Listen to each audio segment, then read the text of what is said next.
Assalamualaikum warahmatullahi wabarakatuh. Sebelumnya perkenalkan, nama saya Tritunggal Juni Lestari dengan NIM 190008031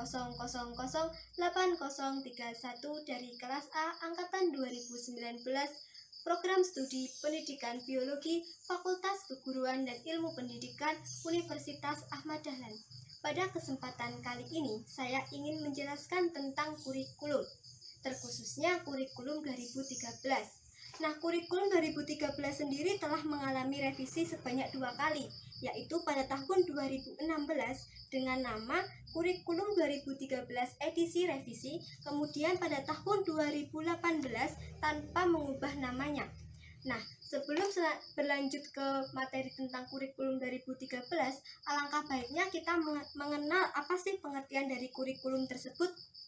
Menurut Undang-Undang Nomor 20 Tahun 2003, kurikulum merupakan seperangkat rencana dan pengaturan mengenai tujuan, isi, dan bahan pelajaran serta cara yang digunakan dalam proses penyelenggaraan kegiatan pembelajaran untuk mencapai tujuan tertentu. Kemudian, bangsa Indonesia sendiri telah mengalami beberapa kali revisi kurikulum. Dari kurikulum KTSP berubah menjadi kurikulum 2013 maupun perubahan yang lainnya. Nah, kenapa sih kurikulum di Indonesia ini terus mengalami perubahan? Hal tersebut terjadi karena adanya perkembangan zaman, perkembangan di bidang teknologi, pendidikan, informasi, seni budaya maupun yang lainnya. Hal tersebut yang memicu adanya perubahan kurikulum agar nantinya masyarakat Indonesia ini memiliki pengetahuan yang lebih luas lagi sehingga mampu bersaing dengan negara-negara yang lainnya.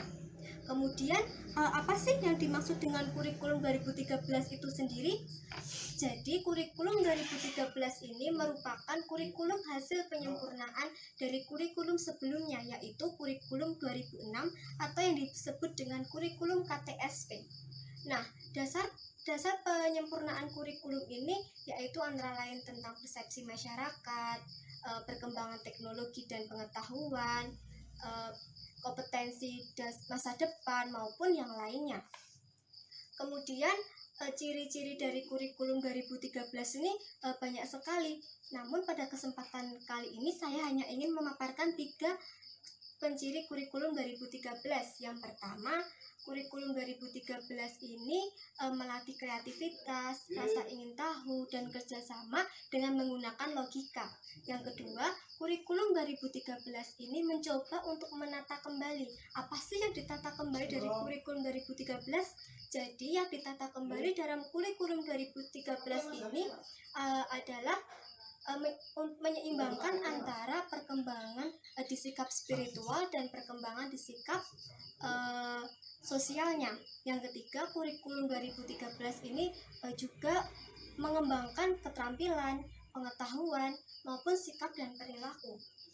Melalui perkembangan kurikulum 2013 ini diharapkan bangsa Indonesia ini menjadi bangsa yang lebih bermartabat lagi.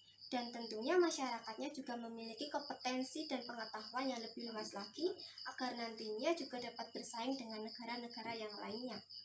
Kemudian kurikulum 2013 ini juga menekankan pada pendidikan karakter, di mana pendidikan karakter ini ditekankan untuk tingkat dasar. Kenapa sih harus pada tingkat dasar ditekankan pendidikan karakter? Jadi pendidikan karakter ditingkatkan pada tingkat dasar dikarenakan untuk menjadi fondasi utama untuk tingkat selanjutnya. Ibarat kata, pendidikan karakter itu harus dipupuk dan ditanam sejak dini agar menjadi sebuah kebiasaan bagi peserta didik tersebut. Nah, kurikulum 2013 ini juga memiliki tujuan, di mana agar mempersiapkan manusia Indonesia ini memiliki kemampuan hidup sebagai warga negara dan sebagai pribadi yang beriman, produktif, kreatif, inovatif, dan afektif, serta mampu berkontribusi pada kehidupan bermasyarakat, bernegara, berbangsa, dan di peradaban dunia. Dan pada kurikulum 2013 ini terdapat 4 KI atau kompetensi inti, yaitu KI 1 tentang sikap spiritual, KI 2 tentang sikap sosial, KI 3 tentang pengetahuan, dan KI 4 tentang keterampilan. Kurikulum 2013 yang berbasis kompetensi ini memiliki karakteristik, yaitu isi atau konten dari kurikulum ini dinyatakan dalam bentuk kompetensi inti dan kemudian diperinci dalam bentuk kompetensi dasar atau KD. Apa sih yang dimaksud dengan KI dan KD itu? Jadi KI ini merupakan gambaran secara kategorial mengenal kompetensi yang dipelajari peserta didik di suatu jenjang sekolah, kelas, dan mata pelajaran. Sedangkan KD atau kompetensi dasar ini merupakan kompetensi yang harus dipelajari peserta didik di suatu mata pelajaran. Kemudian pada tahun pelajaran 2016-2017 Kurikulum 2013 mengalami revisi, akan tetapi perubahannya tidak terlalu signifikan, di mana kurikulum 2013 yang awal berubah nama menjadi Kurikulum 2013 edisi revisi. Dari segi namanya pun tidak mengalami perubahan yang sangat banyak, akan tetapi perubahan-perubahannya pada aspek-aspek penilaian, seperti penyederhanaan aspek penilaian siswa oleh guru, meningkatkan hubungan kompetensi inti dan kompetensi dasar, lama belajar tidak berubah,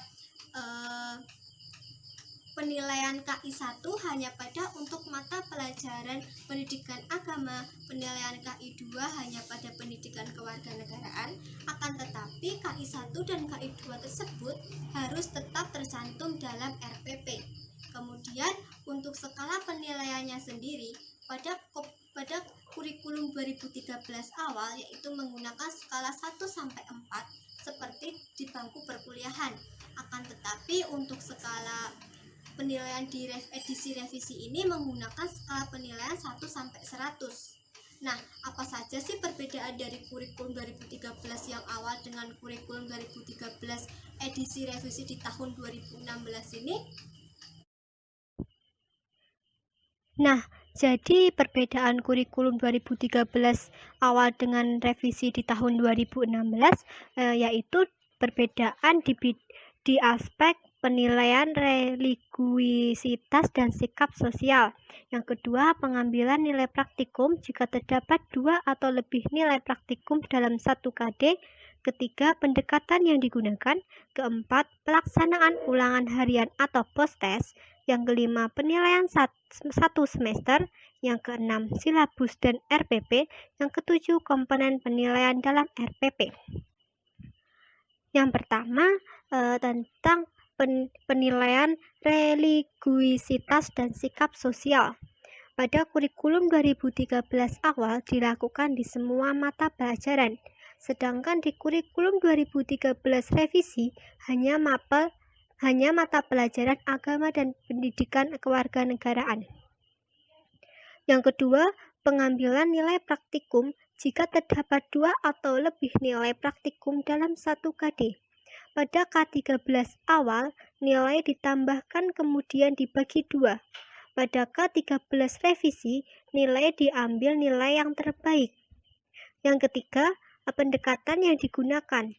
Untuk K13 awal, hanya saintifik saja dan 5M harus urut.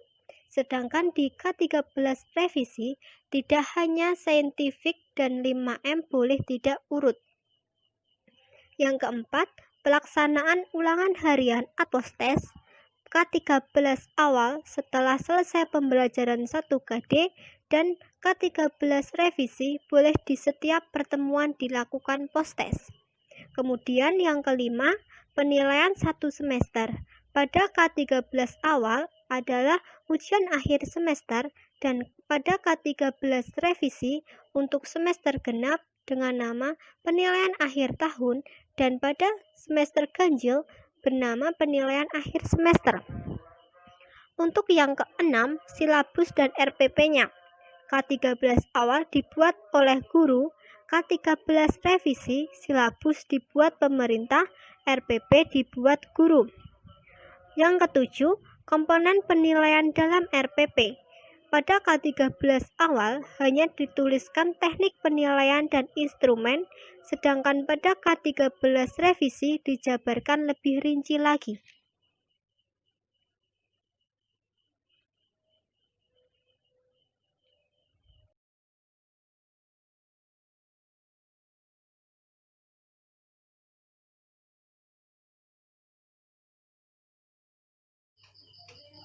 Kemudian pada tahun pelajaran 2018-2019, kurikulum ini mengalami revisi kembali. Akan tetapi kurikulum ini tidak mengalami revisi dari segi namanya. Namanya tetap menggunakan kurikulum 2013 edisi revisi. Namun kurikulum ini sudah diberlakukan secara nasional. Seluruh Indonesia telah menggunakan kurikulum edisi revisi ini.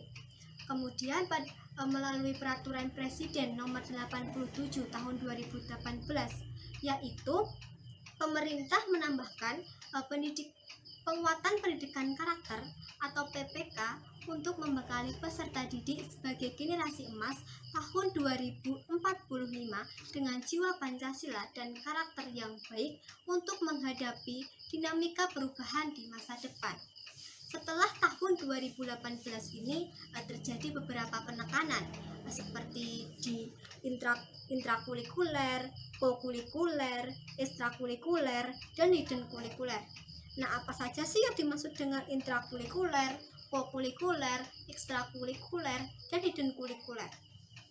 Jadi intrakurikuler ini contohnya adalah membahas suatu materi pembelajaran di dalam kelas sesuai dengan apa yang sudah tercantum di dalam kurikulum, dan intrakurikuler ini bersifat wajib.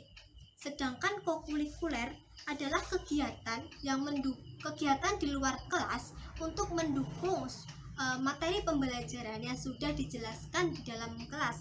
Contohnya seperti melakukan karya wisata, field study, study tour, kunjungan ke museum, kunjungan ke kebun binatang, maupun kunjungan-kunjungan ke yang lainnya.